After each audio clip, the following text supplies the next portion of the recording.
We are all in some way haunted by absence, a quiet ache for something that we cannot name.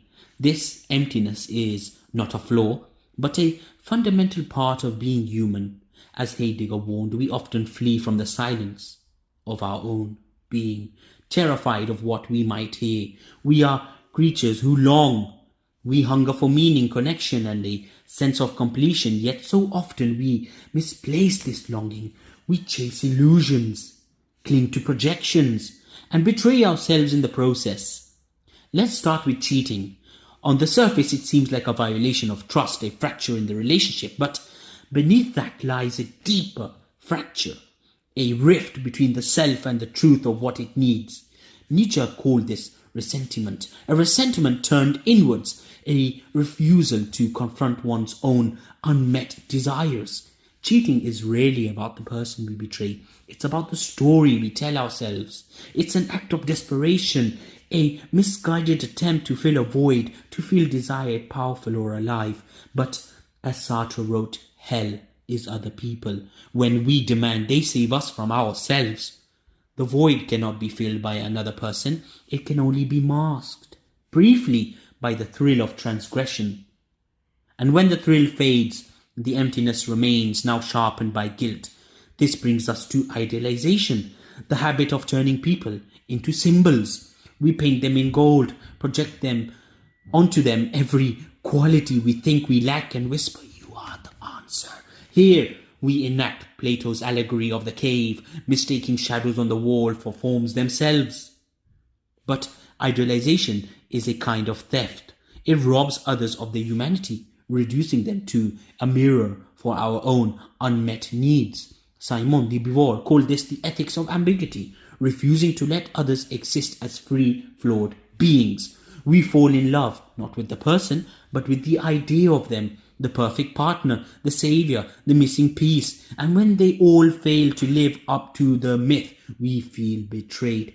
But the betrayal began with us. We asked them to be gods, then punished them for being human. Here, the illusion reveals itself. We live in what Kierkegaard termed the aesthetic sphere, chasing fleeting pleasures to avoid the weight of existential choice. We construct elaborate stories to avoid confronting the raw truth of our emptiness. We tell ourselves that more money, more love, more status will finally make us whole. As the Buddha taught, this is tanha, the thirst that can never be quenched. Tanha is loneliness.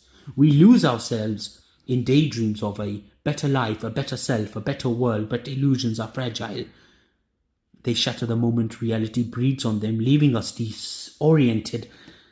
Why do we cling to them? Because the alternative, to sit with the emptiness, to acknowledge its presence, feels like staring into an abyss. Yet the abyss is not our enemy. The Zen concept of sunyata, or emptiness, teaches us that void is not absence but potential, the space where all things are.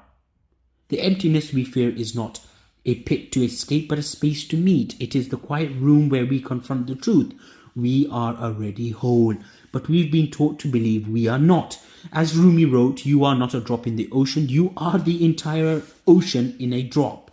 Our culture sells us scarcity. You are incomplete. Buy this, become that. But wholeness isn't something to acquire, it's something to remember. So what do? We turn inward, like Socrates urging us to know thyself. We ask, what am I truly hungry for? Not the crumbs of validation or the temporary relief of distraction, but the nourishment of purpose, to be true and to have some self-compassion. We stop demanding that others fill our voids and instead build bridges from our emptiness, bridges to creativity, to vulnerability, to what Martin Buber called the I-thou relationship, where love asks nothing but presence.